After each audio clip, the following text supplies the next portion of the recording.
morning and welcome back to the Coffeevaners. Today I'm going to talk to you about the Cadac because I managed to break ours through a little bit of stupidity and thinking I could maybe make it work a little bit better. So we've got our coffee. We've also come into the house. We're now at the breakfast table with the Cadac Safari Chef 2. So I'm going to have a slurp, and then what we're going to do is take a look at exactly what I've done to this thing. Okay, so here we are, one Cadac Safari Chef 2 with one very wobbly burner. Now first of all, what did I actually do to cause this problem? Now as we know with the Cadac, it relies on that little spark there that jumps across from the igniter to set the gas going. And I thought it made sense to turn this slightly so that the igniter was just on the edge of one of the gas holes.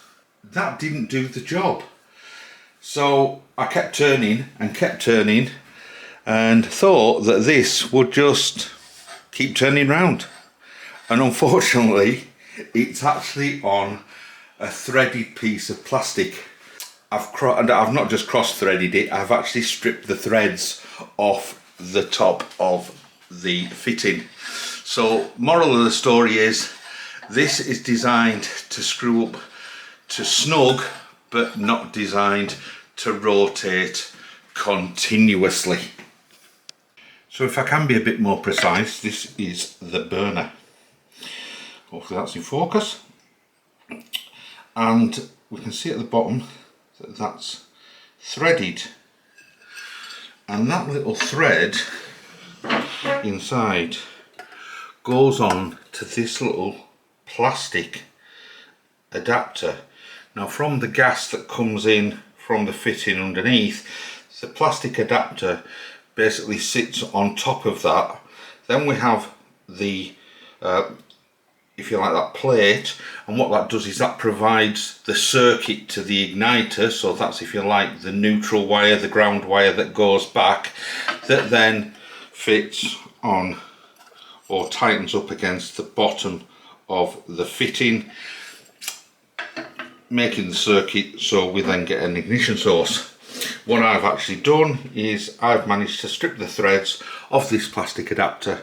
So what I'm going to do is take this plate off, which is done with a screw on the underside. Just loosen it off enough so I can lift that off the top. Take that plastic adapter off, replace it, and then put it all back together again. And that hopefully should get the Cadac back to how it was originally before I broke it. This is the new adapter, and you can see inside there we've got the threads, and if we turn it over onto the other side, he says, you can see it's also threaded there, and that's the bit that goes onto the gas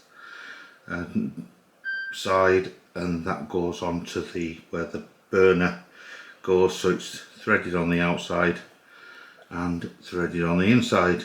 So it's just really enlarging the size for the burner to fit on, and it should just tighten down so it's nice and snug. Obviously being plastic, just nicely finger tight. Okay, we'll have a look underneath, and we can see that we have the gas inlet. This comes out to the control knob. Here's the igniter, and this is the probe that goes to the outside of the burner. And there we can see is what it's like on the inside. So what I'm going to do is just lift this off, since I've loosened that screw. So you can see there that's lifted off, and that will enable me to unscrew. This is actually quite loose. So there we are, that's the old ruined part. This is the burner. I'm going to put the new part on and I'll come back to you. There we are, a nice quick job, dead easy to fix, no wobble, nice spark on the side there. So that should be as good as new and back to normal. So the tools you require to actually do this job. One spanner, adjustable, is suitable, does the job. The fitting is actually 16mm, but I don't have a 16mm spanner, just a 15mm to get that off, and one Phillips screwdriver, and it really is as simple as that. There we are, we've got it. So we've now got a nice firm burner. We know now it doesn't rotate and keep rotating. So hopefully you won't make the same mistake that I made and end up paying the vast sum, including postage, package and delivery. I think about £6 for that little piece of plastic, all through a little bit of daftness, and 5 minutes to put it right if you do. But there we are. If you like the video, please give it a like. Subscribe if you're not already subscribing. Anything you do does help the channel. So we look forward to seeing you in the next one. You take care, stay safe, and we'll catch you later. Ta-da.